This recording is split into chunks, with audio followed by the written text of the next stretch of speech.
The cold November air hangs heavy over Hereford's marketplace, thick with anticipation and the stink of too many bodies pressed together. Nobles, priests, merchants, and beggars, all eyes fixed on a rough wooden scaffold rising above the mob like a sacrificial altar. There shackled and gaunt stands a man who once bent the kingdom to his will. Hugh Despenser, Lord Favorite, the secret shadow at King Edward's side, now nothing but prey for the pack. His face, drained by days of hunger and terror, is a pallid mask stretched tight over bone. The velvet and gold of courtly days have rotted to rags and grime. Each step he takes is forced by guards who once bowed in his presence. The jeers of the crowd bite deeper than chains. This is no ordinary execution, but a spectacle, an act of vengeance, a public sacrifice meant to cauterize the memory of his ambition with blood and fire. In mere hours, his body will be torn asunder, left in pieces as a warning to all who would rise too high, too fast, or too close to the throne. Despenser's mind, once sharpened on secrets and schemes, reels as he scans the faces before him. There is no mercy here, no hope of pardon. He can taste the iron tang of fear, the oily smoke of torches, the sickly sweetness of his own sweat.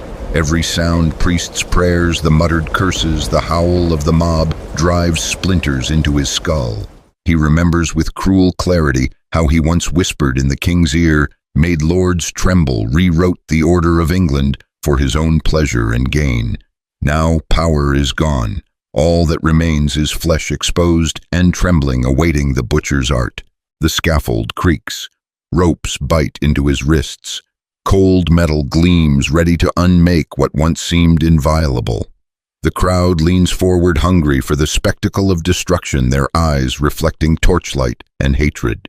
This stage wood iron and malice becomes the sum of Despenser's world, shrinking his universe to pain and shame. Born to privilege, raised among lords and kings, he climbed higher than most dared dream. He learned early the art of survival, the power of charm and calculation. But in the end, every connection became a noose. The rise of Edward II had been Despenser's own ascent, the king's forbidden affections, his secret passage into influence. Yet every stolen moment, every arrogant word, every betrayal carved a mark deeper than any blade. Now stripped and condemned, Despenser stands as a caution carved in flesh. The past is a chain that drags him to the scaffold where the only crown he wears is shame and the only kingdom left is agony. The square echoes with the judgment of England, a chorus of rage, envy, and the cold democracies of death. And so, as the knives and hooks close in, Despenser learns what all tyrants learn too late. The higher the climb, the harder the fall, and in the end, the mob remembers only your scream. Imagine the spectacle a man once feared and envied, whose whispers shaped the king's every waking hour, whose hands closed around wealth and privilege as easily as a strangler's grip. Hugh Despenser. His rise was swift and merciless, the air in Edward II's court thick with the scent of new power and old resentments. By 1316, Despenser had ensnared the king's confidence, becoming chamberlain keeper of the royal secrets, the shadow at Edward's shoulder, the spider at the center of the web. The castle's corridors knew his footsteps well. Marriage to Eleanor de Clare, the king's own niece, delivered him the fertile lands of Glamorgan, another jewel for a man whose appetite for domination knew no limit. Behind closed doors, alliances deepened. Outside, the court whispered of favoritism, of a bond that twisted far beyond blood or duty. As Despenser's presence grew, so did his greed. He stretched out cold hands and seized what he wanted, lands stolen by cunning legal schemes, inheritances wrenched from the grasp of noble widows, even his own kin reduced to prey. His ruthlessness was legend. A sister-in-law stripped of her birthright. Nobles driven to despair, justice warped to feed his ambition. When rebellion surged and Despenser was exiled, he turned to piracy, ravaging English ships, laughing at the law he once bent to his will. Yet exile could not hold him. When Edward clawed back his throne, Despenser returned hungrier, colder, more untouchable than ever. From 1322 to 1326, father and son became the marrow of England's government. Despenser the Younger was everywhere, the hand on the royal purse, the voice in the king's ear, the shadow behind every decree. Jean Froissart would write, "He was king of England in everything but name." The court seethed with rumors, glances that lingered too long. Words half swallowed the sickly perfume of scandal hanging in the torchlit air. All the world noticed. Despenser, husband and father, found his private life dissected by rumor and hate. Chronicles called him sodomite, a word that stank of heresy and doom. For the church, for the nobility, for all those who believe power should serve order, his transgressions, real or imagined, became the stench that could not be masked. Queen Isabella, cold and patient, nursed a fury sharpened by humiliation. The stage was set. The crowd murmured, torches guttered, and somewhere in the darkness, the scaffold waited. Power, once absolute, is always a borrowed flame. In Despenser's world, the shadows lengthen, and the price of arrogance gathers in the cold, expectant hush before the axe. A man who once whispered commands into a king's ear, who set queens trembling and noblemen cowering, now finds himself the architect of his own ruin. The icy hand of vengeance closes on Hugh Despenser, and England, long bled by his greed, drinks deeply of his humiliation. Isabella, once queen in all but name, watched as her power withered beneath Hugh's shadow. Her wealth stripped away, her household broken, even her own children pried from her arms and placed in the keeping of Despenser's wife. The queen, abandoned in her own palace, turned her hatred inward, letting it fester and sharpen, until exile offered the first taste of freedom. France became her refuge, and there she met Mortimer, escapee outlaw, hungry for retribution. Together they schemed in candlelit chambers, their pact forged in betrayal and longing. In September 1326, vengeance returned to English shores. Isabella and Mortimer landed with mercenary blades, but it was not their numbers that struck terror into Despenser's heart. It was the tidal wave of English lords, long humiliated, who rallied at the promise of his fall. For years he had ground them beneath his heel, extorting, imprisoning, despising. Now their loyalty collapsed like rotten timber. Edward II and the Despensers, stripped of every illusion, fled west with chests of gold clutched tight. Despair turned their flight into farce. Father and son were wrenched apart. Hugh the Elder, snared in Bristol, dragged before a howling mob. He was hanged in his armor, beheaded, his body quartered and thrown to the dogs. Decades of royal service erased in a single day's savagery. Hugh the Younger, hunted and desperate, ran with his doomed king through the sodden Welsh countryside, haunted by the silence of abandoned allies, and the memory of power turned to ash. Starvation was his chosen escape, a final futile bid for control over a fate already sealed. But fate was merciless. Captured near Neath, Hugh was paraded in chains, filthy and gaunt, before a tribunal, more execution than trial. Roger, Mortimer, Isabella, the Lancastrian barons, every face a monument to his crimes. They named him traitor, thief, corrupter of kings. The list of accusations curled like smoke through the cold air, but the verdict was written in the eyes of those who had come to watch him fall. They would dress this vengeance as law-draping legal formality over the raw wound of personal hatred. Every moment in that hall pressed humiliation into Hugh's marrow. Every word, every gaze stripped him further of the dignity he had so ruthlessly stolen from others. In the shadowed square, with torches guttering and the scent of blood already thick, Hugh Despenser came to know the full cost of power. Pride had been his armor, but the mob would have it flayed from his bones. And so the man who ruled through terror met terror in the end. His legacy not carved in stone, but in screams, in shame, in the bitter knowledge that power dies in darkness, and the scaffold remembers long after crowns have turned to dust. Morning claws its way across the gray skies of Hereford. The marketplace is alive with a feverish anticipation, a sea of faces twisted by vengeance, nobles and beggars alike, craning to witness the fall of a man once second only to the king. Hugh Despenser, stripped of title and hope, is dragged into the open chains, biting deep, his breath sharp with terror. Once he whispered in royal shadows his will, law, his word, fate. Now the scaffold towers above him, a stage for the anatomy of humiliation. He is bound to a ladder lashed so high that none can look away from his agony. A crown of nettles is forced onto his brow, a parody, a cruel echo of the crown he wore in Edward's confidence. Verses of condemnation, biblical wounds, are inked onto his flesh, for all to see, each line a public curse, each word a nail in the coffin of pride. The crowd seethes, waiting hungry for spectacle. The torture begins. There is no mercy. The executioner's faces, blank with purpose, take a knife to his groin. Despenser's genitals are severed and cast into the fire before his eyes, smoke coiling into the morning air. The scent of burning flesh mingles with the crowd's roar.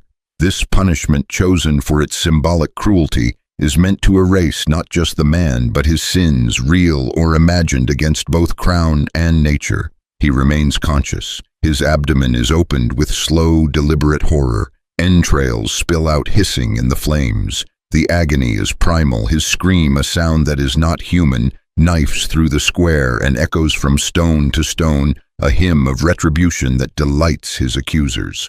Only when his spirit is shattered and his body broken is he allowed the mercy of death.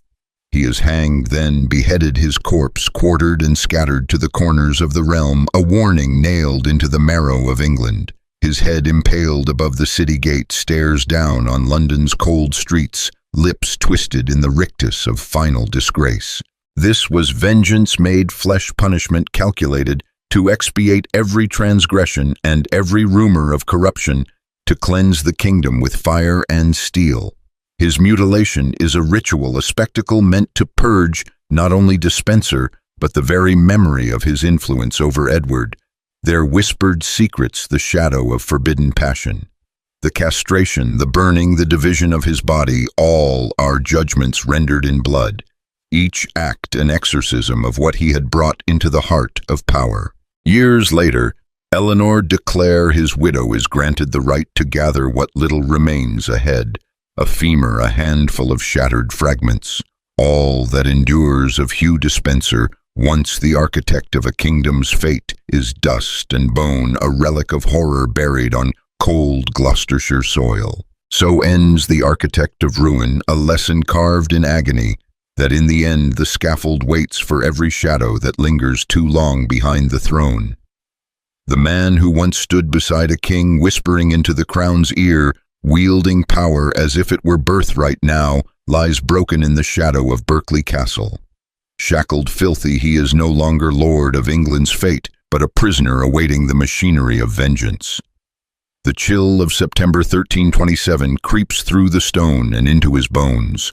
The rough-hewn beams above him seem to bow under the weight of history, as if the castle itself mourns or mocks. They come for him at midnight, faces masked in torchlight, voices drowned by the rising growl of the crowd. The mob outside is ravenous, pressing close, drunk on hatred and the promise of spectacle. Despenser is dragged into the open, his flesh raw from chains, his dignity long since stripped. He can smell blood, his own and that of others who fell before him. Every eye is upon him, some wide with fear, most with eager malice. There is no trial, only judgment. His mind, sharp even in terror, cannot escape the irony. The crowd's jeers are thicker than the iron at his wrists. The priest's prayers dissolve in the roar. The sentence is not mere death, but a symphony of degradation, a punishment chosen with poetic cruelty. A red-hot poker thrust into his rectum is the final instrument, a torment designed to both torture and humiliate, a symbol as much as a wound. Fire erupts inside him, unseen by the crowd, but felt in every nerve, every scream muffled by the howling masses. He is made to pay for whispers, for rumored desires, for sins real and imagined. His agony is devoured by the multitude, a feast of pain and retribution. The mutilation continues, castration blood splattering the scaffold, the world spinning as agony floods him. The executioner's knife divides flesh, and soon Despenser is quartered, his ruined body destined for display at the four corners of the realm. The air stinks of burning sweat, fear, and the sickening sweetness of political theater. For years, stories will paint him a monster, greedy, cunning, a corrupter of kings. Centuries of chroniclers will twist his name in the same breath as damnation, reducing the living man to a warning etched in blood.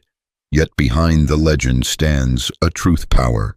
In England is never safe, and those who rise too high, who dare the forbidden, who court the king's favor, will find the mob waiting, torches burning, eager to tear legacy to pieces. The crowd disperses, leaving only the echo of screams and the scent of smoke. Where once stood the most powerful man in the kingdom, now lies only ruin, a testament that in the end all arrogance and privilege are devoured by fear, fire, and flesh. The scaffold stands empty, the silence returns, and so ends Hugh Despenser, undone not by sword or battle, but by the cold spectacle of justice made cruel, his power dissolved in blood and ash, his name a shadow that haunts the stones long after the flames die. A man once robed in velvet and crowned with the king's favor, who whispered secrets into the throne's ear and watched great lords grovel at his feet, now kneels in filth before a crowd howling for vengeance. Hugh Despenser, who believed himself untouchable, is shackled to rough timber, stripped and shivering beneath the autumn sky, the jeers of the mob as sharp as the iron cutting into his wrists. His former arrogance curdles to terror, pride melting away under the eyes of those who once cowered before his shadow. Around him the world has turned a wheel that grinds flesh and fortune alike. Queen Isabella and Roger Mortimer, who ordered this spectacle, stand in judgment. Yet in the darkness behind their triumph, the same fate gathers for them. Soon enough their own screams will echo against the scaffold, the same cold justice awaiting them, the same indifferent crowd thirsting for the taste of ruin. Despenser's agony is legend, his execution a ritual of public unmasking. The priest's voice falters beneath the roar of the multitude. The scent of blood and burning fat mingles with the sweat of fear and the stink of humiliation. Each agony is magnified, each wound a mark of the world's contempt, as flesh is torn and the last vestiges of nobility are stripped away. He is castrated, dragged, hanged, his body made a spectacle, his shame eternal.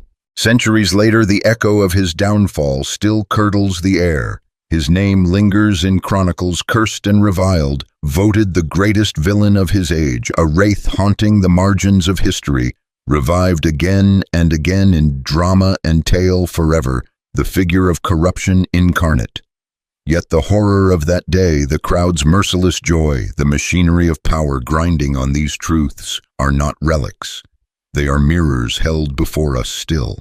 Hugh Despenser's end is not simply a story of one man's fall, but a bleak vision of the world's appetite for punishment, its endless cycle of privilege and pain. The same hands that built him up rejoiced to see him broken. In the shadow of the scaffold, all power withers. What remains is the spectacle of ruin, a body dangling a name spat in the dust, and the cold certainty that the wheel will turn again.